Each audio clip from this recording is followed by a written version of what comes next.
നമുക്ക് വായിക്കാനായിട്ട് പറ്റത്തുള്ളൂ. ടോർച്ചേർഡ് ഫോർ ക്രൈസ്റ്റ് എന്ന് പറയുന്ന ഒരു മാഗസിനിൽ അതിലൊരു ബുക്ക് ഞാൻ വായിക്കാനിടയായപ്പോൾ എത്ര ആളുകളാണ് റഷ്യയിൽ സുവിശേഷത്തിന് വേണ്ടി കൊല്ലപ്പെടുവാനായിട്ടിടയായത്. പെർപെച്വ എന്നൊരു യുവതിയെക്കുറിച്ച് നമ്മൾ ചരിത്രത്തിൽ വായിക്കുന്നുണ്ട്.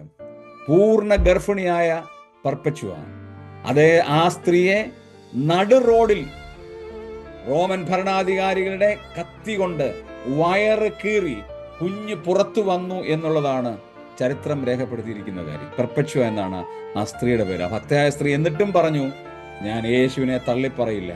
എന്നെ നിങ്ങൾ റോഡിൽ കൊന്നാലും, എൻ്റെ കുഞ്ഞ് വയറ്റിൽ നിന്ന് വെളി വന്നാലും ഞാൻ യേശുവിനെ തള്ളിപ്പറയില്ല എന്ന് പറഞ്ഞു.